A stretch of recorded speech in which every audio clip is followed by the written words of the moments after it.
জাহাজ থেকে নেমে চতুর্দিকে লক্ষ্য করলেন, মানুষ নাই, জনপদ নাই, সব শেষ হয়ে গেছে। পাহাড় পর্বত কাত হয়ে পড়েছে, বিল্ডিং গুলি শেষ হয়ে গিয়েছে, কোন জনপদে কোনো প্রাণী নাই, প্রাণী বলতে কিছুই নাই। হঠাৎ দূরে দেখলেন একটা কুড়ে ঘরের মতো দেখা যায়। ভাবলেন এত বড় বন্যার ভিতরে কুড়ে ঘর কেমনে থাকলো। আস্তে করে হেঁটে গেলেন কুড়ে ঘরের কাছে। ভেতরে মানুষ আছে বলে মনে হলো। বাইরের থেকে প্রশ্ন করলেন ভিতরে কে? জবাব এলো, আমি এই ঘরের মালিক, আমি এক বুড়ি বিধবা এক মহিলা। আপনি কে? তিনি বললেন, আমি হচ্ছি এই জামানার পয়গম্বর হযরত নূহ আলাইহিস সালাম। বুড়ি বলছেন, আমারও ধারণা তাই। আপনি আমাকে ওয়াদা করেছিলেন বন্যা হলে পরে, বন্যার আভার যখন আপনি পাবেন, আমাকে আপনি সাথে করে জাহাজে উঠায় নিয়ে নিবেন। আমার মনে হয় বন্যা কবে হবে সেই খবর দেওয়ার জন্য আপনি এসেছেন। হযরত নূহ আলাইহিস সালাম সিজদায় পড়ে কাঁদতে লাগলেন, বললেন, রব্বুল আলামিন, তোমার কুদরত বোঝার ক্ষমতা আমার নাই। 40 দিন পর্যন্ত পানির ভিতরে মানুষ কেমনে জীবিত রইল? আল্লাহ পাক শোনালেন, নূরে বিপদ যখন এলো, তুমি তোমার উম্মতকে ভুলে যেতে পেরেছো, ভুলে গিয়েছো, কিন্তু আমি রব্বুল আলামিন রহমানুর রহিম, আমি আমার বান্দিরে ভুলি নাই। পানির স্রষ্টা আল্লাহ, পানির ভিতরে তিনি বাঁচাতে পারেন, আবার তিনি আগুনের ভিতরে বাঁচাতে পারেন, সবকিছু করতে পারেন। সমস্ত ক্ষমতা আল্লাহ পাকের। সমস্ত ক্ষমতা কার? আরো জোরে বলেন, কার? আল্লাহ পাক বলেন, এভাবে করে আমি আকাশ সৃষ্টি করেছি, জমিন সৃষ্টি করেছি, বৃষ্টি দিয়েছি, আর চন্দ্র সূর্য তৈরি করেছি। তারপরে আমি তোমাদেরকে নিয়ামত দিয়ে ভরে দিয়েছি। ওয়া ইন তাউদ্দু নি'মাতাল্লাহি লা তুহসুহা। আমার নিয়ামত যদি গণনা করো, গুনে গুনে আমার নিয়ামত শেষ করতে পারবে না। সুবহানাল্লাহ। হাদা খালকুল্লাহি ফাআরুনি মাযা খালাকাল্লাযীনা মিন দুনি। এ হচ্ছে আল্লাহর সৃষ্টি, আর আল্লাহ বাদে অন্যরা কি সৃষ্টি করেছে দেখাও। যদি ক্ষমতা থাকে দেখাও কি সৃষ্টি করেছে অন্যরা। আছে কিছু? আছে কিছু? সমস্ত সৃষ্টির মালিক কে? আরো জোরে বলেন, কে? সবকিছুর স্রষ্টা হচ্ছেন আল্লাহ পাক। ওই আকাশের মালিক কে? চিল্লায় বলেন জোরে সোরে, আকাশের মালিক কে? বাতাসের মালিক কে? চন্দ্র সূর্যের মালিক কে? পৃথিবীর মালিক কে? গোটা সৃষ্টি জগতের মালিক কে? সবকিছুর মালিক যিনি, তিনি বলছেন এগুলি সব আমি সৃষ্টি করেছি। ফারুনি মাযা খালাকাল্লাযীনা মিন দুনি। আমি ছাড়া অন্যরা কে কি তৈরি করেছে দেখাও। আল্লাহ রাব্বুল আলামিন এভাবে করে মানুষের জন্য সবকিছু সৃষ্টি করেছেন। তার খাবারের ব্যবস্থা করেছেন, পড়ার ব্যবস্থা করেছেন, গাছপালা তৈরি করেছেন, পানি তৈরি করেছেন, সব ব্যবস্থা করে দিয়েছেন। এমনকি শীতকালে পিঠা খাবেন, রসের ব্যবস্থাও করে দিয়েছে। চট্টগ্রামের রস আছে না? কি গাছের রস? খেজুর গাছের রস। এই খেজুর গাছের গোড়া খুঁজতে খুঁজতে 5 মাইল নিচেও যদি চলে যান, খেজুর গাছের মাথায় যেমন রস পাওয়া যায়, খেজুর গাছের 5 মাইল নিচে কি ওরকম এক ফোঁটা পানি পাওয়া যাবে? খেজুর গাছের ভিতরেও কি তেমন পাওয়া যাবে? ঠিক জায়গা মতো কাটলে যেমন রস পাওয়া যাবে, অন্য জায়গায় পাওয়া যাবে না। আবার খেজুর গাছের পাশে একটা নিম গাছ আছে, কিয়ামত পর্যন্ত নিম গাছ গিয়া শোষেন। মিষ্টি লাগবে? কি লাগবে? আল্লাহ রাব্বুল আলামিন, আপনি পিঠা খাবেন, খেজুর গাছ দিয়ে রস তৈরি করে দিলেন। পায়েস খাবেন, চাউল তৈরি করে দিলেন, গম দিয়ে দিলেন। গোশ খাবেন, কিমা খাবেন, কি খাবেন, সমস্ত কিছু রব্বুল আলামিন তৈরি করে মানুষের সামনে দিয়ে দিলেন। আর বললেন খাও, পান করো, খাও, আর আমার শুকর আদায় করো। মাঝে মধ্যে পড়ো আলহামদুলিল্লাহি রাব্বিল আলামিন। এই যে ঠান্ডায় গোটা পৃথিবী, এখনো ঠান্ডা শুরু হয়নি। এই ঠান্ডা শুরু না হওয়ার কারণ আমরা। এটা কারণ কারা? আমরাই। গ্লোবাল ক্লাইমেটের চেঞ্জ এসেছে গোটা দুনিয়া। আবহাওয়ার পরিবর্তন হয়ে গিয়েছে, শীতের সময় শীত নাই, গরমের সময় গরম নাই। এটা কি খুব ভালো? এটা কি? এটা রোগ ব্যাধি বেশি হওয়ার লক্ষণ।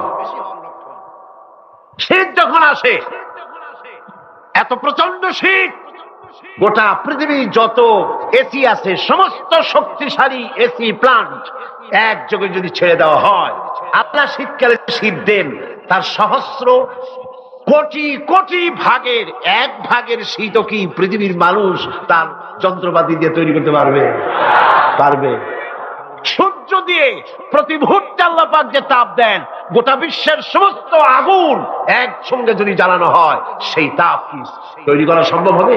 হবে না। আল্লাহ রাব্বুল আলামিন মানুষের কল্যাণের জন্য মানুষের যা কিছু প্রয়োজন সবকিছু একটা একটা করে এভাবে তৈরি করে মানুষের সামনে সবকিছু দিয়ে দিয়েছেন এবং প্রয়োজন মিটিয়ে দিয়েছেন। যার যা প্রয়োজন তা তিনি মিটিয়ে দিয়েছেন। আমাদের দেশে, আমার দেশের বাঘ, আমার দেশের হরিণ, আমার দেশের কুকুর, তাদের গায়ে তারা যে ধরনের ইউরোপ আমেরিকার শীত প্রধান দেশের পশুগুলি এরকমের না। তার মানে হলো আমার দেশ শীত প্রধান নয়, ছোট্ট ছোট্ট পশম হলে চলে, কিন্তু শীত প্রধান দেশের কুকুরগুলি, বাঘ এবং সিংহ যেগুলি জঙ্গলে থাকে, তাদের গায়ে এমন লম্বা লম্বা পশম দিয়ে আল্লাহ চামড়া বানায় দিয়েছেন, যা দিয়ে তার সম্পূর্ণ শরীরটা ঢেকে যেতেছে। স্থায়ী কম্বলের ব্যবস্থা রব্বুল আলামিন করে দিয়েছেন। কে দিয়েছেন? আল্লাহ পাক দিয়েছেন। এবং সেই চামড়া দিয়ে, সে চামড়া যেন আপনি ব্যবহার করতে পারেন, সেজন্য আল্লাহ পাক আপনার জন্য সুন্দর করে সেই চামড়া দিয়ে কাপড় চোপড় তৈরি করার, জামা ব্যবহার করার সব ব্যবস্থা আল্লাহ করে দিয়েছে। কম্বল তৈরি করার ব্যবস্থা করে দিয়েছে। আল্লাহ পাক যা খুশি তাই করতে পারেন। কোরআন বলতেছে ফাআলুল লিমা ইউরিদ, যা খুশি তাই তিনি করেন। লা ইউসআলু আম্মা ইয়াফআলু ওয়া হুম ইউসআলুন, তিনি যা করেন সেজন্য কারো কাছে তাকে কৈফিয়ত দিতে হয় না, বরং গোটা বিশ্ব আল্লাহর কাছে কৈফিয়ত দিতে বাধ্য। সমস্ত বিশ্ব কৈফিয়ত দিতে কার কাছে বাধ্য? আল্লাহ পাকের কাছে কৈফিয়ত দিতে বাধ্য। প্রচন্ড শক্তির মালিক। মানুষেরা বোঝে না, ক্ষমতা যখন আসে তখন চতুর্দিকে দেখে ক্ষমতার ক্ষমতা, কি যে করবে দিশা করতে পারে না। সারা জীবন ক্ষমতায় টিকে থাকার জন্য সর্বাত্মক প্রচেষ্টা চালায়, দেশ যখন পাইছি আর ছাড়বো না, ঠিক কিনা? এই চেষ্টা চালায়। কিন্তু আল্লাহ পাকের মূল ক্ষমতা তো আল্লাহর হাতে। আল্লাহ পাক ক্ষমতা দিয়ে বলেন লিনানজুরাকুম কাইফা তা'মালুন, ক্ষমতা দিয়ে তাকায় থাকি তোমার আমলটা কি হয় তা দেখার জন্য, তুমি করোটা কি সেইটা দেখার জন্য আমি দেখি। লিনানজুরাকুম কাইফা তা'মালুন। মানুষ ক্ষমতা হাতে পায়, অত্যাচারের স্টিম রোলার চালায়, আল্লাহ দেখতে থাকেন। আর আল্লাহ যখন অ্যাকশন নেন, সেই অ্যাকশন থেকে তাকে কেউ বাঁচাইতে পারে না। প্রচন্ড ক্ষমতার মালিক। রাতকে দিন বানাতে পারেন, দিনকে রাত বানাতে পারেন, আমিরকে ফকির বানাতে পারেন, ফকিরকে আমির বানায় দিতে পারেন, রাস্তার লোক ধরে নিয়ে প্রেসিডেন্ট বানায় দিতে পারেন, আবার নারাজ হলে পরে জুতার মালা দিয়া জেলখানায় ঢুকাইয়া দিতে পারেন। ক্ষমতায় থাকাকালীন ফুলের মালা এত বেশি পায়, ফুলের মালায় গলা ভরে যায়। গাবতলির কোরবানির হাতেও এত মালা পায় না। এত মালা গলায় দিয়া আনন্দে ফুর্তিতে মারতে থাকে। আমার বন্ধুগণ মনে রাখেন, ফুলের মালায় আত্মহারা হয়েও না যারা ক্ষমতায় থাকো। এই ফুলের মালা আর ফাঁসির রশি একেবারেই পাশাপাশি। ফুলের মালা থেকে ফুলগুলি ঝরে পড়লেই ওই রশিটাই ফাঁসি হওয়ার জন্য যথেষ্ট, ঠিক কিনা? মানুষ বোঝে না, বোঝে না। আল্লাহ বলেন আমি তাকায় থাকি, দেখি কি করো, তোমার আমলটা কেমন হয়। ক্ষমতার মালিক আল্লাহ, দেওয়ার মালিক আল্লাহ। আর যখন নারাজ হয়ে যান, এক থাপ্পড় মেরে ক্ষমতা ছিনায় নিয়ে যান। পারেন কিনা? পারেন কিনা? ইতিহাস সাক্ষী। কিন্তু ইতিহাসের সবচেয়ে বড় শিক্ষা যে মানুষেরা ইতিহাস থেকে শিক্ষা গ্রহণ করে না। जगत जी लगाने के लिए ये दुनिया नहीं है, जगह जी लगाने के लिए ये दुनिया नहीं है, ये इबरत की जा है, तमाशा नहीं है। পৃথিবী খেল তামাশা করার জায়গা না। ইতিহাস থেকে শিক্ষা নাও, পূর্বপুরুষদের দিকে তাকাও। আল্লাহর দ্বীনের কর্মীদের উপরে আঘাত লাগাবার কারণে বংশ শুদ্ধ আল্লাহ সাফ করে দিয়েছেন। দেন নাই? সে আল্লাহ আছে না নাই? চিল্লায় কোন আছে না নাই? সে আল্লাহ পাক আছে। সে আল্লাহকে ভয় করে। ইত্তাকিল্লাহ, সে আল্লাহকে ভয় করে। আল্লাহ পাক ইচ্ছে করলে ক্ষমতা দিতে পারে, ইচ্ছে করলে ক্ষমতা ছিনায়ও নিতে। সে আল্লাহ রাব্বুল আলামিন ক্ষমতা দেওয়ার মালিক, ক্ষমতা ছিনায় নেওয়ার মালিক, হায়াতের মালিক, মওতের মালিক। সবাই বলুন, হায়াতের মালিক কে? মওতের মালিক কে? খাবারের মালিক কে? হাসাবার মালিক কে? কাঁদাবার মালিক কে? সব কিছুর মালিক কে? আল্লাহ রাব্বুল আলামিন। ইন্নাল্লাহা আলা কুল্লি শাইইন কাদির। সব কিছুই উপরে তিনি ক্ষমতাবান, যা খুশি তাই তিনি করেন। এ হচ্ছে আল্লাহর সৃষ্টি। সবকিছু আল্লাহ সৃষ্টি করেছেন। বরং কাফের বেঈমান যারা অস্বীকার করে আল্লাহ রাব্বুল আলামিন, সেই মানুষেরাই বুঝতে পারে না। বরং মানুষ যা কিছু তৈরি করেছে তা সবই আল্লাহর বানানো জিনিস, তার থেকেই করেছে, কথাটা বুঝে আসে না। মানুষ না বুঝেই বিজ্ঞানকে সবকিছুর প্রশংসা বিজ্ঞানের জন্য করে, বিজ্ঞানের জন্যই প্রশংসা অস্থির হয়ে যায়। যেমন ধরুন, রাজশাহী বিশ্ববিদ্যালয়ে আপনার ছেলে পড়ে, 6 মাস টাকা পয়সা পায় না, ধার খরচ করিয়া তার 6টা মাস চালায়। হঠাৎ করে পিয়ন মানি অর্ডার ফর্ম নিয়ে হাজির, 6,000 টাকা পাঠাইছে বাপে।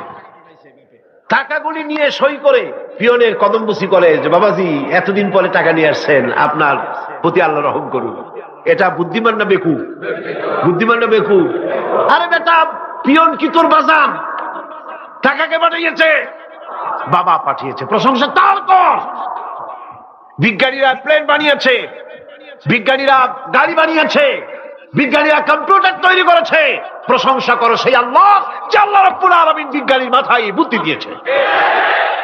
প্রশংসা কার? আল্লাহ পাকের প্রশংসা করতে হবে। হায়াতে খালকুল্লাহ, যা কিছু আল্লাহ বলছেন এ সব কিছু আল্লাহর সৃষ্টি। মানুষ কিছুই সৃষ্টি করেনি, শুধু আল্লাহর সৃষ্টি দিয়ে জোড়াতালি দিয়ে বানিয়েছে, ঠিক না? আল্লাহর বানানো জিনিস দিয়ে জোড়াতালি দেওয়া হয়েছে। আল্লাহ পাকের সৃষ্টি তো দূরের কথা, আল্লাহকেই মানতে চায় না। কি বলে? বলে আনসিন ইজ নাথিং। শুনছেন কথা? আনসিন ইজ নাথিং, যা দেখা যায় না তা কিছুই না, মানি না। যার রং নাই, রূপ নাই, ধরা যায় না, ছোঁয়া যায় না, অনুভব করা যায় না, তা মানি না। নাউযুবিল্লাহ। এই কথা দিয়ে তারা আল্লাহরে অস্বীকার করতে চায়। অথচ এই ভদ্রলোকেরা মাধ্যাকর্ষণ না দেখেই বিশ্বাস করে মাধ্যাকর্ষণ আছে, ঠিক কিনা? এই ভদ্রলোকেরা বিদ্যুতের শক্তি দেখেই, বিদ্যুৎকেও দেখে। আপনারা দেখতেছেন বিদ্যুতের শক্তি দেখে বিদ্যুৎকে বিশ্বাস করে। বাতাসের প্রচন্ডতা দেখে বাতাসকে অনুভব করে, বিশ্বাস করে। অক্সিজেন চোখে দেখে না, ইথারকে চোখে দেখে না, বিশ্বাস করে। কিন্তু এমনই নাস্তিক, এমনই কপাল পোড়া যে আল্লাহরে দেখা যায় না তাই বিশ্বাস করা যাবে না।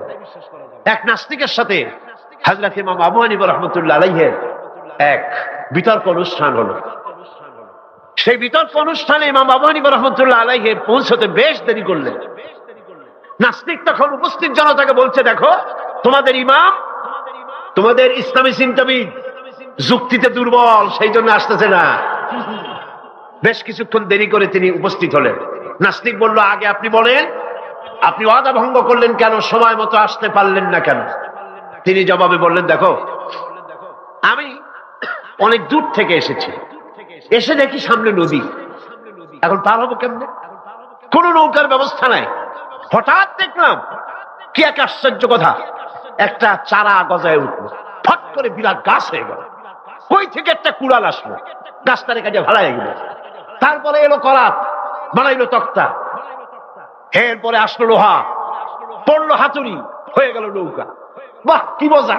এরপর নৌকা নামলো নদীতে, আমি উঠে বসলাম, এই পাড়ি দিয়ে আসলাম, তাই যা একটু দেরি হলো। নাস্তিক কয় যে কি সর্বনাশ, এই লোকের সাথে আমি তর্ক করবো, মাথা স্ক্রু শটটা ঢিলা। তাহলে আন্দাজে আন্দাজে একটা গাছ হয়ে গেল ফট করিয়া। তারপরে কুড়াল আসলো, তক্তা হইলো, বিনা মিস্ত্রিতে নৌকা হইলো। এটা কেমনে সম্ভব? ইমাম সাহেব বলেন, আমার বিতর্ক শেষ। বিনা মিস্ত্রিতে যদি, তোমার যুক্তি মতে বিনা মিস্ত্রিতে যদি একটা নৌকা না হতে পারে, এই বিশ্ব তৈরি হলো কি করে বিনা মিস্ত্রিতে? ওই বিশাল আকাশ হলো কিভাবে? এই বিরাট চন্দ্র সূর্য হলো কিভাবে? কি করে তোমার ওই বডি তৈরি হলো? নাস্তিক চেয়ার থেকে নেমে ইমামের কাদমের উপরে পড়ে গেল, বলে আল্লাহু আকবার, আমি অন্যায় করেছি, আল্লাহ আমারে মাফ করে দাও।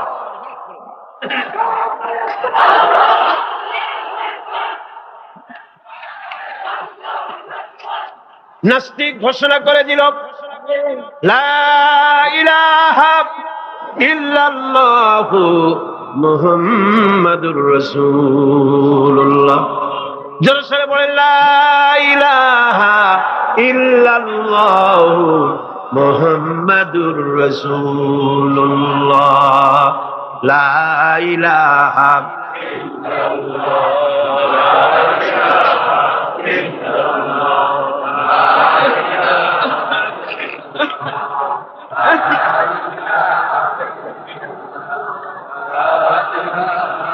খালকুল্লাহ। এ হলো আল্লাহর সৃষ্টি। কার সৃষ্টি? বলেন সবাই খুশি হয়ে, কার সৃষ্টি? ফারুনি মাযা খালাকাল্লাযিনা মিন দুনি। আল্লাহ ছাড়া কে কি বানাইছে দেখো। সব কে বানিয়েছে? খুশি হইয়া, মুখ ফুলাইয়া জোরে কোন কে বানিয়েছে? ওই আল্লাহ রাব্বুল আলামিন বলেন, দুনিয়ার সব দিক থেকে চোখ ফিরাইয়া এবার নিজের দিকে তাকাও। ওয়াফি আনফুসিকুম ওয়াফি আনফুসিকুম আফালা তুবসিরুন। এমনকি তোমাদের নিজেদের মধ্যেও আমার নিদর্শন আছে। তারা কি তা অনুধাবন করে না? তোমার মধ্যেও আমার নিদর্শন আছে। কার মধ্যে? আমাদের মধ্যে। কোন কার মধ্যে? আমাদের মধ্যে আল্লাহর নিদর্শন আছে। মানুষ যদি তার নিজের দেহের প্রতি লক্ষ্য করে, তাহলে সে মহান আল্লাহ পাকের অসংখ্য কুদরত দেখতে পাবে। জোরে লাগো। যেমন একটি শিশু যখন জন্ম হয়, তখন তার হাড়ের পরিমাণ হয় 305টি। 305টি। পরে এগুলি একটা দুটো মিশে গিয়ে পরিমাণ দাঁড়ায় 206টি। আর 560টি পেশি দিয়ে এই হাড়গুলিকে বেঁধে রাখা হয়, এবং মোট গিরার পরিমাণ দাঁড়ায় 100 গিরা। আপনি কি জানেন আপনার আঙ্গুলের মাথা থেকে বাহু পর্যন্ত কয়টা গিরা আছে? গণবেন কখন? কিলাকিলি করি তো কুল পানবে। দেখেন না গিরা কতগুলা। আঙ্গুলের এই আঙ্গুলের মধ্যেই কতগুলা গিরা। এখানে গিরা, সেখানে গিরা, এখানে গিরা, এখানে গিরা, এখানে গিরা, বাহুতে গিরা। গিরা যদি একটাও না হতো, হাতটা হাত হইতো না। হাত কি হইতো? লাঠি। লাঠি হইতো। ভাত খাওয়া যাইতো না। ভাত খাইতে গেলে মাখানো লাগে কিনা? মাখানো লাগে না? মাখাইবেন কি দিয়ে? হাতগুলা, আঙ্গুলে গিরা নাই, সব কাঁটা চামচ। আর কেলুতে গিরা নাই, হাত ক্লোজ হবে না, নিজের মুখে আসবে না। দুই হাতের মাথায় একজন বসবে, একজন আর একজনের খাওয়াবে। তাও আবার খাওয়াই দিকে মুখের মধ্যে না গিয়ে নাকের সিধার মধ্যে গিয়ে ঢুকবে। হাসতেছেন? সুবহানাল্লাহ। ওয়াফি আনফুসিকুম আফালা তুবসিরুন। তোমার ভেতরে আমার নিদর্শন আছে, অনুধাবন করো। মানব শরীর এক আশ্চর্য মেশিন। সুবহানাল্লাহ। আশ্চর্য মেশিন। লক্ষ কোটি সেল এবং নার্ভ সেল দিয়ে জটিল মেশিন পত্রের সমন্বয় এই দেহ তৈরি করা হয়েছে। এবং এই শরীরের ভিতরে দুটো মূল্যবান জিনিস আছে। তার একটি হচ্ছে কন্ট্রোল রুম, যাকে বলা হয় ব্রেইন। যেটা কি? ব্রেইন। আরেকটি হচ্ছে জেনারেটর। সেই জেনারেটরটা কি? হার্ট। আপনার হৃৎপিণ্ড। ওয়াফি আনফুসিকুম আফালা তুবসিরুন। লক্ষ্য করো না? কেমনে? তোমার শরীরের দিকে তাকাও না। Brain, control room. হার্টের কাজ হচ্ছে রক্তগুলিকে সার্কুলার করা, রক্তগুলিকে পৌঁছে দেওয়া সর্বত্র। যা খাচ্ছেন সমস্ত খাদ্যগুলিকে, রক্ত তৈরি হচ্ছে, হার্টের কাজ হলো এটাকে এইভাবে করে করে পৌঁছে দেওয়া। আর এই রক্তগুলি যদি না পৌঁছায়, শরীরের যে অংশে রক্ত পৌঁছাবে না সে অংশ কি হবে? প্যারালাইজড হবে, অবশ হবে। মাশাআল্লাহ, আপনারা সব ডাক্তার বুঝতে পারতেছেন, কথা বুঝে ফেলতেছেন, আলহামদুলিল্লাহ। রক্ত পৌঁছাবে না, প্যারালাইজড হয়ে যাবে। এই জন্য আল্লাহ কি করেছেন? পায়ের পুরো আঙ্গুল থেকে শুরু করে মস্তিষ্কের মাথা পর্যন্ত অসংখ্য নার্ভ, শিরা উপশিরা দিয়ে ভরে দিয়েছেন। কত শিরা, কত উপশিরা! চিকিৎসা বিজ্ঞানীরা বলেছেন মানুষের দেহের ভিতরে যত শিরা এবং উপশিরা আছে সবগুলি যদি বের করে একটার সাথে আর একটা গিরা দেওয়া হয় তাহলে তা এত লম্বা হবে যা দিয়া গোটা পৃথিবী 3 বার ঘোরা যাবে। এই শিরা উপশিরা গুলি যদি ছিঁড়ে ছিঁড়ে শরীর থেকে বের করে করে পাশাপাশি যদি সাজানো হয় তাহলে 3 একর জমিন লাগবে সাজায়া রাখতে। এত শিরা উপশিরা দিয়ে এই পৃথিবী, এই শরীরটাকে আল্লাহ পাক সাজিয়ে দিয়েছেন, গুছিয়ে দিয়েছেন। অসংখ্য শিরা উপশিরা। হার্টের কাজ হলো রক্ত আসতেছে পাঞ্চ করে করে, এভাবে করে করে রক্ত পৌঁছায় দিচ্ছে হার্ট থেকে, তার মাথা থেকে শুরু করে পা পর্যন্ত। হার্ট প্রতি মিনিটে 10 পাউন্ড রক্ত সঞ্চালন করছে। ব্যায়ামের সময় এর পরিমাণ গিয়ে দাঁড়ায় 30 পাউন্ডে। এবং এক সময় যদি আপনি আহত হন, অনেকগুলি রক্ত যদি বেরিয়ে যায়, অন্তত 2.5 পাউন্ডের মতো রক্ত আপনার শরীরের মধ্যে সব সময় রিজার্ভ থাকে। কে রাখে? কে রাখে? কে রাখে? এবার আপনার হার্ট যদি দুর্বল হয়, হার্ট অ্যাটাক হয় না? চিটাগাঙ্গে নাও হইতে পারে, নাকি হয়? হার্ট যদি অ্যাটাক হয়, হার্ট অ্যাটাক হয় কেন? হার্টের যেই জিনিস ভেতর দিয়ে রক্তগুলি প্রবাহিত হয়, আর্টারিগুলি, এই আর্টারিগুলি যদি অতিরিক্ত চর্বির কারণে, অনেকে তো খায় জম্মের খাওয়া, ডাইনি বাই তাকায় না, সুবহানাল্লাহ, 4 আঙ্গুল কপাল বাদ দিয়ে সব পেট, খাওয়ার সময় বিসমিল্লাহ কয় না, শেষও আলহামদুলিল্লাহ কয় না, খায় আর কয় যা মজা হইছে।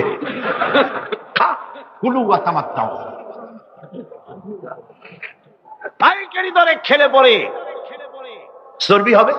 এই চর্বিগুলো গিয়ে হার্টের যে আর্টারিগুলি আছে, রগ আছে, এই রগগুলির ভিতরে চর্বি জমে যায়। চর্বি জমার কারণে রক্ত পাস করতে পারে না, হার্ট অ্যাটাক করে। হার্ট অ্যাটাক করলে পরে রোগী যদি বেঁচে যায় তাহলে বাইপাস অপারেশন করতে হয়। বাইপাস অপারেশন করতে যখন যায় তখন তার জন্য রগ দরকার। ওই যেটা ব্লক হয়েছে ওটা ফেলে দিতে হবে, নতুন আরেকটা রগ লাগবে। এবার আপনি দেখেন আমার আল্লাহর কুদরতের দিকে তাকান। আপনার হার্ট অ্যাটাক করতে পারে, নতুন করে একটা রগের দরকার হতে পারে। এই রগ গরুর রগ দিয়া হবে না, এই রগটা ছাগলের রগ দিয়া হবে না। কোথায় পাবেন রগ? কে দেবে আপনার রগ? আল্লাহ পাক আপনার পায়ের ভেতরে রানের মধ্য দিয়া স্পায়ার রগ সেখানে রেখে দিয়েছেন। হার্ট অপারেশন যখন করা হয় ডাক্তারেরা ব্লক করা হার্ট, ওই রগটাকে ফেলে দিয়া উরুর ভিতর থেকে রগ বের করে কলিজার মধ্যে লাগায়া দেয়। সুবহানাল্লাহ। 2টি মাত্র কিডনি হলে, 1টি মাত্র কিডনি হলে শরীরটা আপনার বেঁচে যায়। আল্লাহ রাব্বুল আলামিন শরীরের ভিতরে 2টা কিডনি দিয়েছেন। কিডনির নাম জীবন। কিডনির নাম কি? কিডনি অচল হলে আপনি অচল হয়ে যাবেন, শরীর ফুলে যাবে, আপনি মরে যাবেন তাড়াতাড়ি করে, রক্ত শূন্যতা দেখা দেবে। কিডনিকে বাঁচায় রাখা প্রত্যেকের জন্য জরুরি। আর কিডনি বাঁচাবার জন্য পানি খাবেন বেশি করে। কি খাবেন? কি খাবেন? পানি। সুবহানাল্লাহ, সুবহানাল্লাহ। এ পানি কার নিয়ামত, পানির অপচয় করবেন না। আমার নবী বলেছেন প্রবাহমান নদীর ঘাটে বসেও 1 ফোঁটা পানির অপচয় করো না। প্রবাহমান নদীর ঘাটে বসেও পানির অপচয় করো না। সুবহানাল্লাহ। পানি নিয়ামত, পানি খান বেশি করে, কিডনি সচল থাকবে। আলহামদুলিল্লাহ। একটা কিডনি হলে চলে, আল্লাহ পাক 2টি কিডনি দিয়েছেন, একটা বন্ধ হলে যেন আর একটা দিয়ে সেজন্য চলতে পারে। সুবহানাল্লাহ।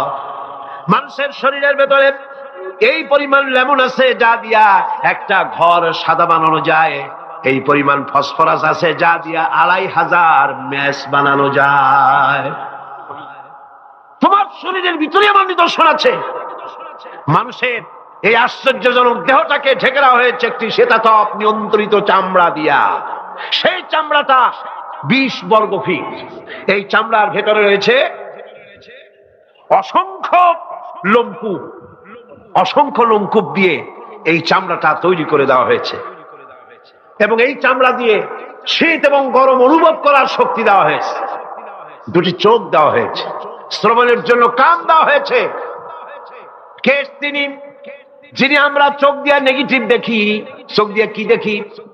চোখ দিয়া দৃশ্যের নেগেটিভটা দেখি, ওই দেখার সাথে সাথে ব্রেনের ভিতরে গিয়া কোন শক্তি পজিটিভ বানায়া আমারে দেখায়। তার নাম কি? আমার কানের ভিতরে অসংখ্য শব্দ চতুর্দিক থেকে আসে, শব্দগুলিকে বিন্যস্ত করে একটা একটা করে শুনবার জন্য আমার কে কানের ভিতরে কে ব্যবস্থা করে দিয়েছেন? তার নাম কি? একটা মাত্র জিহ্বা, একটি মাত্র জিহ্বা মুখের মধ্যে আল্লাহ দান করেছেন। এই জিহ্বার ভিতরে কত স্বাদ আল্লাহ রব্বুল আলামিন দান করে দিলেন। এই জিহ্বায় রসগোল্লার স্বাদ একরকম, জিলাপির স্বাদ আর একরকম, চানাচুরের স্বাদ একরকম, পুঁটি মাছের স্বাদ একরকম, লটকা ফিশের স্বাদ আর একরকম, ঠিক কিনা? শুটকি মাছের স্বাদ আর একরকম, কাবাবের স্বাদ আর একরকম, আপেলের স্বাদ একরকম, বড়ের স্বাদ একরকম। একটা জিহ্বা দিয়া হাজারো স্বাদ নেওয়ার তৌফিক দিলেন আল্লাহ। সেই খাবার সময়ও বিসমিল্লাহ বলে না, পরেও আলহামদুলিল্লাহ কয় না। এত নিয়ামত দিয়ে আল্লাহ পাক এই সজীব শরীরকে সাজিয়েছেন, শরীরটাকে সুন্দর করেছেন, সুগঠিত করেছেন। আল্লাহ পাক বলেন, তোমার শরীরের ভিতরে রয়েছে আমার দৃষ্টান্ত, এগুলি দেখো। তোমার ব্রেইন, মানুষের মাথায় যে মাথার ভিতরে যে ব্রেইন দেওয়া হয়েছে, এর ভিতরে রয়েছে অসংখ্য সেল, যার মধ্যে বুদ্ধি, প্রজ্ঞা, সুখ, দুঃখ, মেমোরি। এই পৃথিবীতে মানুষের মাথায় যে ব্রেন দেওয়া হয়েছে, এটা সর্বোচ্চ ওজন হচ্ছে 3 পাউন্ড। 3 পাউন্ড ওজনের এই বস্তুটিকে রাখা হয় মাথার খুঁড়ির মধ্যে, মাথার মাঝখানে। এই ব্রেন দেহের কোটি কোটি সেনা প্রহরীকে পাহারার কাজে লাগায়। এই ব্রেন বুদ্ধি করে, বুদ্ধি দিয়ে লাগায়। কম্পিউটারের যে মেমোরি শক্তি আছে, পৃথিবীর মানুষের মাথায় আল্লাহ পাক যে মেমোরি দিয়েছেন, যে স্মৃতি শক্তি দিয়েছেন, সারা পৃথিবীর সমস্ত ডাটা, সমস্ত ইনফরমেশন সবগুলি মানুষ যদি তার মেমোরিতে নিয়ে নেয়, তারপরেও আল্লাহ পাক মেমোরিতে এত জায়গা করেছেন যে তার 1 লক্ষ ভাগের 1 ভাগও ভরবে না। এই ব্রেন দিয়ে আল্লাহ পাক মানুষকে বুঝতে বলেছেন, তাকাও, লক্ষ্য করো, আমার পৃথিবী দেখো, দুনিয়া দেখো, নিজেকে দেখো এবং আমার অস্তিত্বের কথা স্বীকার করো। আমি তোমাকে সৃষ্টি করেছি। আল্লাহ পাক বলেন, হাদা খালকুল্লাহি ফারুনি মাযা খালাকাল্লাযীনা মিন দুনিহি বালিয যালিমুনা ফি যালালিম মুবিন। এ হচ্ছে আল্লাহর সৃষ্টি। এখন দেখাও তো অন্যরা কি সৃষ্টি করেছে, অন্যরা কি সৃষ্টি করেছে? আছে কিছু? অন্যরা আল্লাহর জিনিস দিয়া, তারা আল্লাহর জিনিস দিয়ে জোড়াতালি দিয়ে তৈরি করেছে, কিন্তু সমস্ত সৃষ্টির মূল হচ্ছে আল্লাহ পাক। আজকে আমাদের সন্তানদেরকে যদি কোরআন থেকে আজকে যে কথাগুলি বললাম, এই কথাগুলি যদি কলেজে বিশ্ববিদ্যালয়ে পড়ানো হতো, আমার ছেলে কি নাস্তিক হতে পারত? বলেন, আমার এই ছেলে কলেজে বিশ্ববিদ্যালয়ে যেসব ছেলেপেলেরা পড়ে, এগুলি কি বোম্বাই থেকে আসছে না মঙ্গল গ্রহ থেকে নাজিল হয়েছে? আমাদের ছেলেপেলে কিনা? এই ছেলে যখন প্রাইমারি স্কুলে পড়তো, তখন রমজান মাসে সেহরি করতে না উঠাইলে সকালবেলায় মা বাপের উপরে অভিমান করে, রাগ করে, কান্দাকাটি করে না খাইয়া সারাদিন রোজা রেখেছে, ঠিক না? বলেন আমার কথাটা ঠিক কিনা? এই ছেলেটি প্রাইমারি ছেড়ে হাই স্কুলে যখন গিয়েছে, তখনও সে নামাজ পড়তো, আলেম ওলামা দেখলে ভক্তি করত, শ্রদ্ধা করত। যেই না কলেজে ঢুকলো, নামাজ গেল, রোজা গেল, চরিত্র গেল। এরপরে আলেম ওলামা পীর বুজুর্গ দেখলি বলতে থাকে, এরা এই দেশটারে খাইছে। দেশ খাইলো কেমন?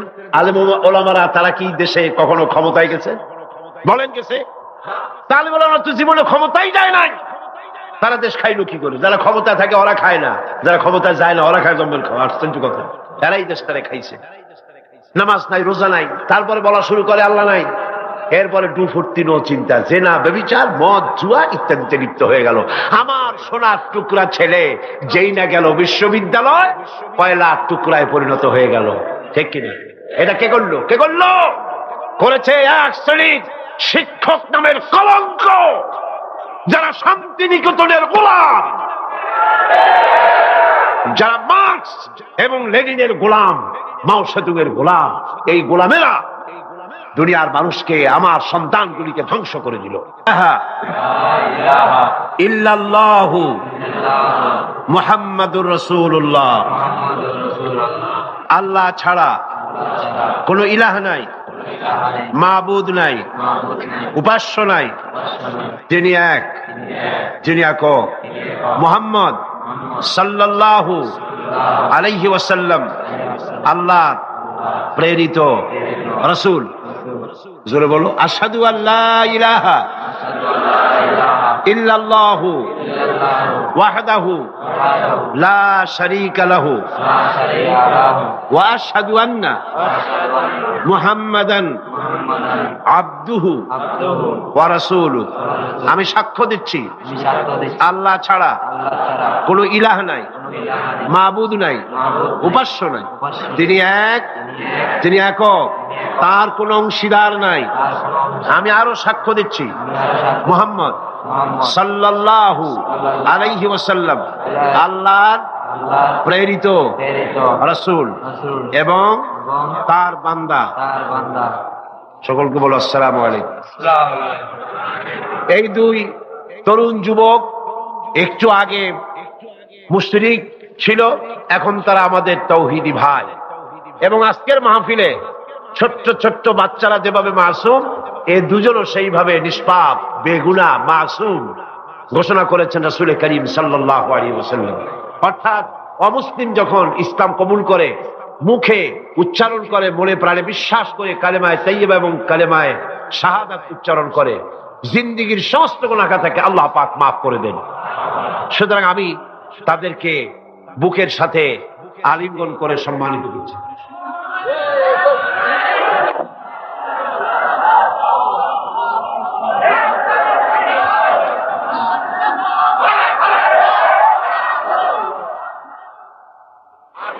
اللهم آمين. ربنا ظلمنا أنفسنا وإن لم تغفر لنا وترحمنا لنكونن من الخاسرين. ربنا لا تزغ قلوبنا بعد إذ هديتنا وهب لنا من لدنك رحمة إنك أنت الوهاب. أي الله تعالى বিশাল এই জনসমুদ্র নিয়ে তোমার দরবারে কোরআনে কারীমের আলোচনা করে হাত তুলেছি। মেহেরবানি করে সওয়াবটুকু জনাবে মুহাম্মদ রাসূলুল্লাহ সাল্লাল্লাহু আলাইহি ওয়াসাল্লামের রূহ মুবারকে পৌঁছে দাও। तमाम পৃথিবীর মাটির নিচে যত মুমিন মুমিনাত শুয়ে আছেন তাদের আরওয়ার পরে সওয়াব পৌঁছে দাও। আয় আল্লাহ তাআলা, আমাদের মধ্য থেকে যাদের মা বাপ দুনিয়া থেকে জন্মের মতো বিদায় হয়ে গেছে, কবরগুলিকে জান্নাতের টুকরা বানায়া দাও। রব্বির হামহুমা কামা রব্বায়ানি সগীরা। সবাই পড়েন, রব্বির হামহুমা কামা রব্বায়ানি সগীরা। আয় আল্লাহ তাআলা, বিশাল এই মাহফিলে কোরআন শোনার জন্য কোরআনের পাগল মুসলমানেরা, অমুসলিমরা দূরদরাজ থেকে, বিভিন্ন জেলা থেকে, আশেপাশের দেশ থেকে কোরআন শোনার জন্য আসে। আল্লাহ তুমি দয়া করে কোরআনের হেদায়েত আমাদের নসিব করে দাও। আমাদের এই দেশটি কোরআনের শাসন দিয়ে পরিচালিত হয়েছে, এই দৃশ্য আমাদের চোখে দেখার তৌফিক দান করে দিও। আয় আল্লাহ তাআলা, এ বিশাল মাহফিল পরিচালনা করতে গিয়ে ইসলামী সমাজ কল্যাণ পরিষদ প্রতি বছর হিমশিম খেয়ে যায়। সামান্য একটা মেয়ের বিয়েতে কত টাকা লাগে, লক্ষ লক্ষ টাকা সেখানে খরচ হয়ে যায় ছেলে মেয়ের বিয়েতে। আর এত বড় বিশাল প্যান্ডেল, এত লাইট, এত মাইক, এত প্রচার, এত মাইকিং, এত হ্যান্ডবিল, এত পোস্টার, এত মেহমান। আয় আল্লাহ তাআলা, এত ভলেন্টিয়ার, কত বেশি খরচ হতেছে। আল্লাহ তোমার বান্দাদেরকে বোঝার তৌফিক দিয়ে দাও। তোমার দিনদার, ইমানদার, মালদার সমস্ত মানুষদেরকে এই বিশাল মাহফিলে আর্থিক দিক থেকে সহযোগিতা করার তৌফিক দান করে দাও রব্বুল আলামিন। 5 দিন মাহফিলের 2 দিন চলে গেল, আর 3 দিন আমাদের সামনে তোমার কুদরতের আপন কুদরতি নিজাম দিয়া বাকি 3 দিন আল্লাহ তুমি চালাইয়া দিও। এই মাহফিল যেন ঋণগ্রস্ত হয় না, আল্লাহ ঋণ পরিশোধের তৌফিক দান করে দিও। রব্বুল আলামিন সকলকে হেদায়েত নসিব করে দিও। আয় আল্লাহ তাআলা আমাদের জীবনের রোগ ব্যাধি মাফ করে দিও, আমাদের আশা আকাঙ্ক্ষা জীবনের নেক বাসনা পুরা করে দিও। মা বোনেরা কষ্ট করে আসেন, আয় আল্লাহ মা বোনদের উপরে তোমার খাস রহমত নাজিল করো। আগামী বৃহস্পতিবার মা বোনদের জন্য আলাদা ভাবে সকাল বেলায় যে আয়োজন করা হবে, আয় আল্লাহ সেখানে চিরগংবাসী সমস্ত মহিলাদেরকে আসার তৌফিক দান করে দিও। তাদের জন্য আলাদা ভাবে কোরআনের কথা হাদিসের কথা তাদের শোনাবার তৌফিক দান করে দিও। রব্বুল আলামিন এই মাহফিল কিয়ামত পর্যন্ত আল্লাহ তুমি কবুল করো। এই মাঠ যারা দিলেন, হে আল্লাহ প্যারেড ময়দান, রজব আলী ময়দান যারা ছেড়ে দিল, আল্লাহ তুমি তাদেরকে জান্নাতের ময়দান ছেড়ে দিও। রব্বুল আলামিন কোরআনের কথা আজকে বললাম, কোরআনের শিক্ষার কথা বললাম। আমার জাতিকে, এই দেশের সরকারকে এই কথাটা বোঝার তৌফিক দান করে দাও। ধর্ম নিরপেক্ষ মতবাদ একটি কুফরি মতবাদ, মুসলমানদের জন্য গ্রহণযোগ্য মতবাদ এটা না। এই জিনিসটা তাদের বোঝার তৌফিক দাও। ধর্ম নিরপেক্ষ শিক্ষা ব্যবস্থাকে দূরে ছুঁড়ে মেরে কোরআন সুন্নাহ অনুযায়ী ইসলামী শিক্ষা চালু করার তৌফিক এদের দিয়ে দাও। আয় আল্লাহ যে সমস্ত মেহমানদেরকে এখানে দাওয়াত দেওয়া হয়েছে, সমস্ত মেহমান সহি সালামতে তাদের যাতায়াতের ব্যবস্থা করে দিও এবং তাদেরকে সুন্দর করে উপস্থাপনা করার বলার তৌফিক দান করে দিও। রব্বুল আলামিন তুমি আমাদের দিলের সমস্ত নেক কামনা পুরা করো এবং আমাদেরকে তোমার খাঁটি গোলামদের মধ্যে শামিল করো। রব্বুল আলামিন কিয়ামতের দিন তুমি মেহেরবানি করে আমাদেরকে তোমার গোলাম হিসাবে কবুল করে নিও। রব্বানা তাকাব্বাল মিন্না ইন্নাকা আনতাস সামিউল আলিম وتب علينا إنك أنت التواب الرحيم سبحان ربك رب العزة عما يصفون وسلام على المرسلين الحمد لله رب العالمين واجعل آخر كلمة عند الموت لا إله إلا الله محمد رسول الله السلام عليكم ورحمة الله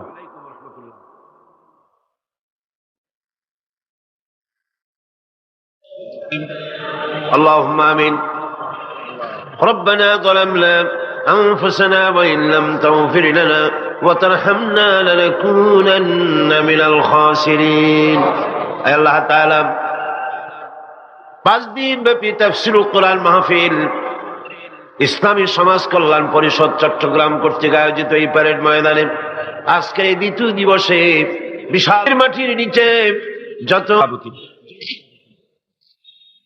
আল্লামা হযরত মাওলানা শামসুদ্দিন সাহেব মদ্দুজুল আলী আজকের এই মঞ্চের রৌনক বখশ মেহমান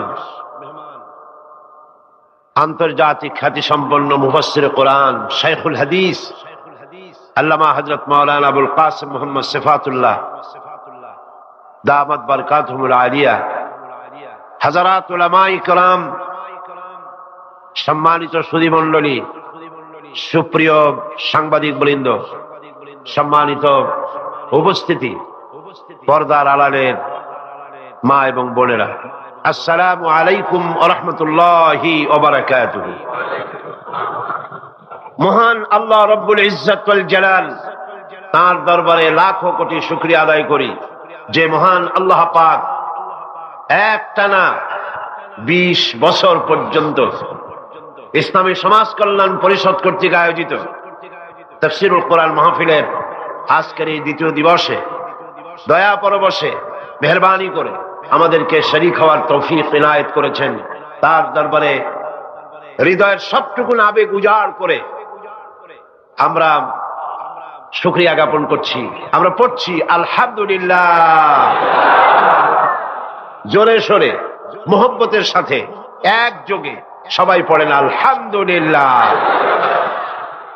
আজকের মাহফিলে যে সমস্ত মুসলিম ভাইরা এসেছেন আমি তাদেরকেও মাহফিলের পক্ষ থেকে স্বাগতম জানাই, ওয়েলকাম করি, তাদেরকে সুস্বাগতম বলছি, তাদেরকে মোবারকবাদ জানাচ্ছি, শুভেচ্ছা জানাচ্ছি। কারণ মহাগ্রন্থ আল কোরআন শুধুমাত্র মুসলমানদের জন্য অবতীর্ণ হয় নাই,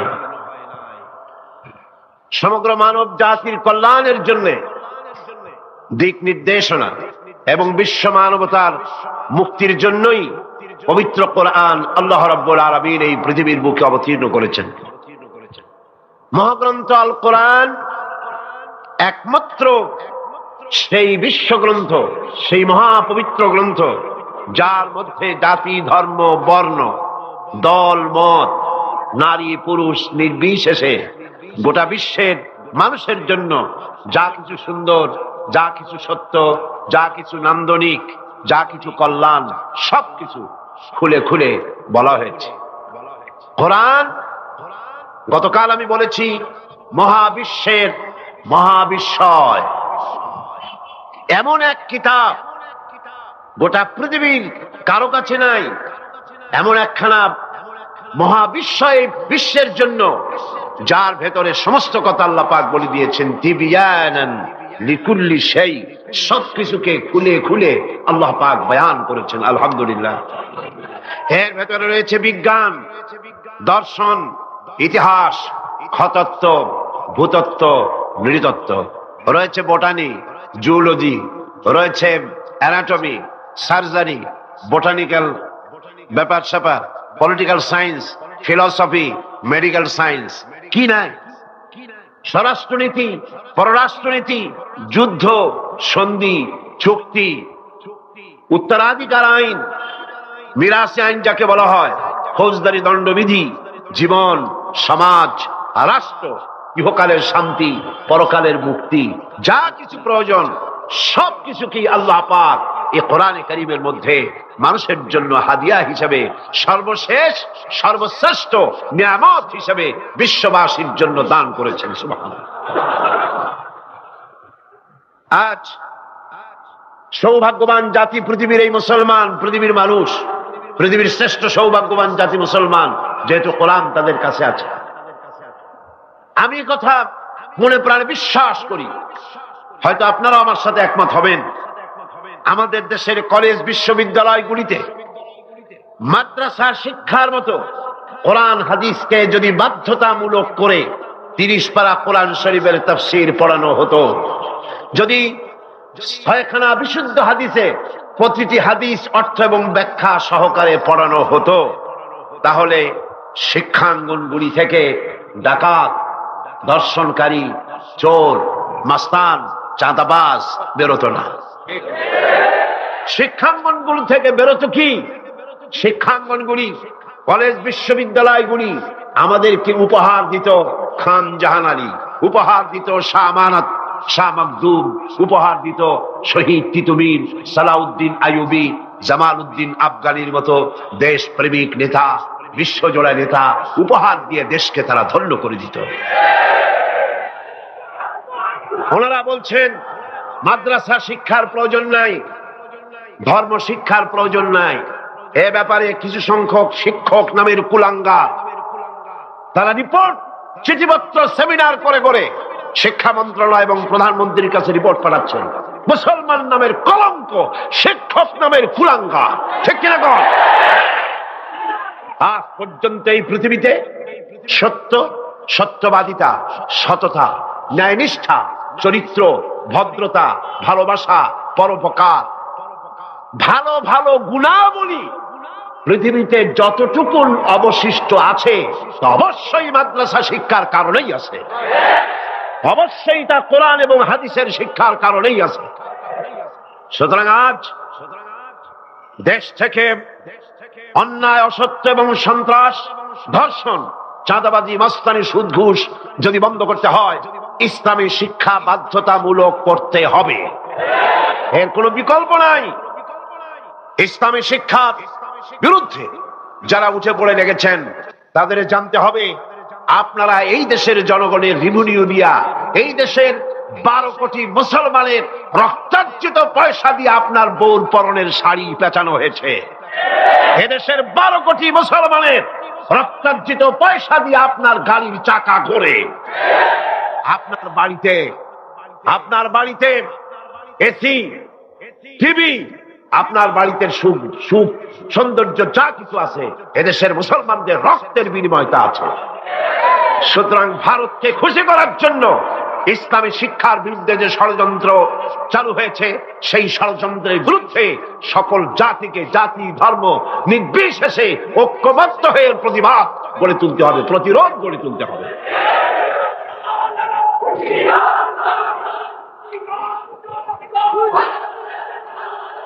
আমি বলতে চাই, ধর্মীয় শিক্ষা বাধ্যতামূলক করার অর্থ এটা নয় যে হিন্দুদেরকে ধরে ধরে ইসলাম শেখানো হবে। এর অর্থ কি তাই? খ্রিস্টানদেরকে ইসলাম শেখানো হবে, অর্থ কি তাই? না। ধর্মীয় শিক্ষা বাধ্যতামূলক করার অর্থ হলো হিন্দু তার হিন্দু ধর্ম শিখতে বাধ্য, কম্পালসারি। খ্রিস্টান তার ধর্ম শিখবে, বৌদ্ধরা তার ধর্ম শিখবে, আর মুসলমানেরা ইসলাম শিখবে। কলেজ, বিশ্ববিদ্যালয়, প্রাইমারি থেকে শুরু করে মাস্টার ডিগ্রি পর্যন্ত কোরআন এবং হাদিস শিখবে সেইভাবে যেভাবে মাদ্রাসায় শেখানো হয়। তাহলেই চুরি কমবে, ডাকাতি কমবে, জিনা কমবে, বদমাশি কমবে। কথা ঠিক কিনা কম? একটি প্রমাণ দিয়ে মূল আলোচনায় ফিরে যাব। বাংলাদেশে 460টি থানা আছে, এখন থানা আরো কিছু বেড়েছে। এই থানাগুলিতে ব্ল্যাক লিস্ট আছে, যেখানে ওই থানার অধীনে যত চোর আছে, ডাকাত আছে, হাইজাকার আছে, সকলের নাম তালিকাভুক্ত আছে থানায়। আছে না? আছে কিনা? আপনার এই চট্টগ্রাম পাহাড়তলী থানা, কোতোয়ালি থানা, চন্দনাইশ থানা, আরো কি কি থানা আছে না?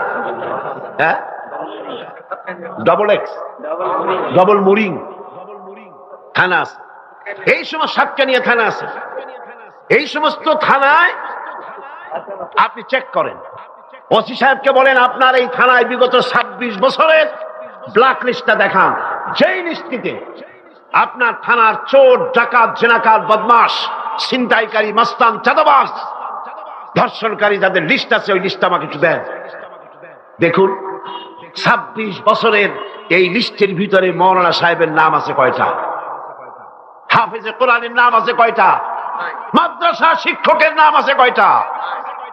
চোর, ডাকাত, লুটেরার নাম আছে কয়টা? অর্থ কি দাঁড়ালো?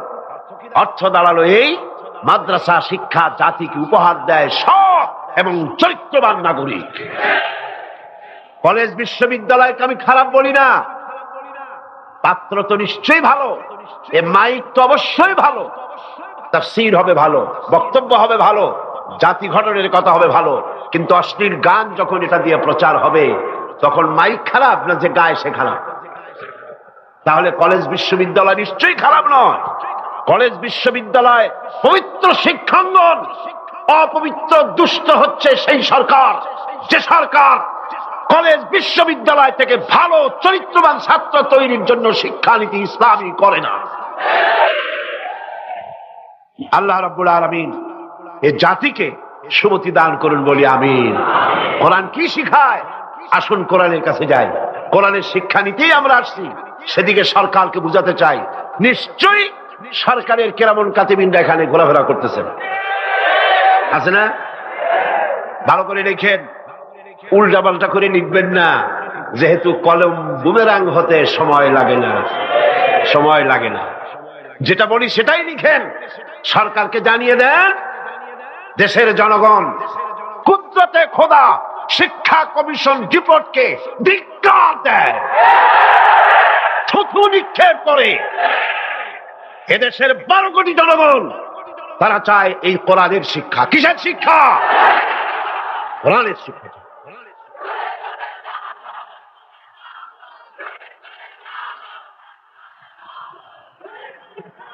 এই কোরআন দিয়েই তো রাসূল করিম সাল্লাল্লাহু আলাইহি সাল্লাম আরবের সেই অভদ্র, অসভ্য, বর্বর কুসংস্কারাচ্ছন্ন একটি সমাজের আমূল পরিবর্তন এনে দিয়েছিলেন, ঠিক না? এটা সেই কোরআন। গত 20 বছর ধরে এই মঞ্চে যত কথা আল্লাহ বলেছেন সাক্ষী দেন। আমি কোনদিন বলেছি এটা আমার বাবার কথা? বলেছি? আমরা বাবার কথা বলতে আসি না, বাবার দালালি করতে আসি না। আমরা দালালি করি ঠিকই, আমরা অবশ্যই দালালি করি। সে দালালি পৃথিবীর কোন রাষ্ট্রের নয়, কোন ব্যক্তির নয়। দালালি করি আল্লাহ রাব্বুল আলামিনের, আর করি বিশ্ব নেতা জনাবে মুহাম্মদ রাসূলুল্লাহ সাল্লাল্লাহু আলাইহি ওয়াসাল্লামের।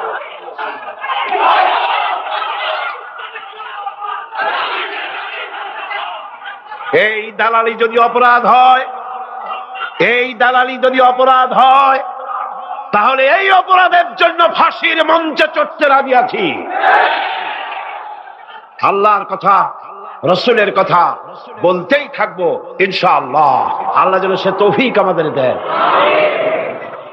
কোরআন আজিম কিতাব, বঞ্চিত হতভাগ্যরা কোরআনের মাহফিলও আসে না, কোরআন শুনতেও আসে না, পড়েও নাই জীবনে, শুনতেও আসে না। আছে কিছু পত্রিকা ভারতের টাকায় বাইর করছে, রঙিন রঙিন পত্রিকা, প্রত্যেক জেলায় জেলায় বিশাল বিশাল ভবন। কোথায় টাকা পাও বুঝি? সময় আসবে প্রতিটি পায়ের হিসাব দিতে হবে। এই চট্টগ্রামে কোন নর্তকীর খেমটা নাচ তাও পত্রিকায় জায়গা পায়। এই বিশাল মাহফিল একটা কলমও জায়গা পায় না। কিয়ামতে কি জবাব দিবি? আল্লাহর কাছে কোথায় গিয়ে দাঁড়াবে? মুসলমান নামের কলঙ্ক,